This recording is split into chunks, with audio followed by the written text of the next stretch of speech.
dugsi tababar oo weyn oo ciidanka ay ka soo baxaan ayay noqotay Galmudug waxaana bilooyinkii saxiigay ka soo baxay guutooyin hor leh oo ka tirsan ciidanka xoogga dalka Soomaaliyeed kuwaas oo la filayo inay ku biiraan dagaalka argagixisada sidoo kale dhawaan ay qayb ka noqdaan halganka lagu xoreynayo deegaanada ka tirsan gobolada Galgaduud Mudug Shabeellada Dhexe iyo Hiiraan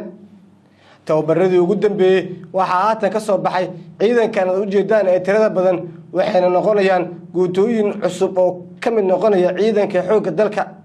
dugsi tababar oo weyn ay halkan isku bedeshay waa deegaanada Galmudug waxaana la isugu keenay ciidamo badan oo laga kala keenay deegaano iyo degmooyin ka tirsan gobolada dalka halkan oo bilooyinkii u dambeeyay tababar ugu socday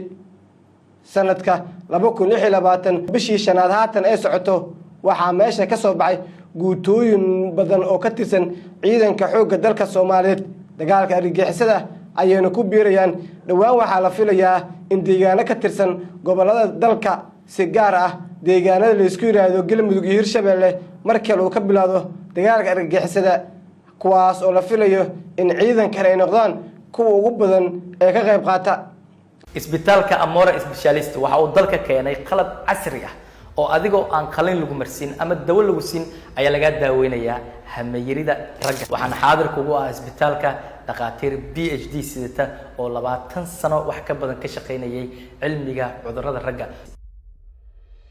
magaalooyin waaweyn oo ka tirsan deegaanada Galmudug iyo Hirshabeelle ayaa argagixisada weli ku maqan waxaana ujeedku uu yahay sidii marka looga saar lahaa kooxda shabaab halkan ciidanka xoogga dalka Soomaaliyeed ee dhawaan tababarada ka soo baxay iyo kuwa maalmihii la soo dhaafay tababarada galiyay ee dhawaan la filay in tababarada loo soo xiro ayaa qayb ka noqonaya hadanka dagaalka argagixisada ka dhanka ah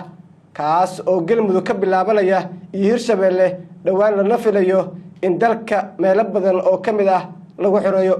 wixii warar ah soo kordha halkan ayaad kala socon doontaan hadduu ay beedmo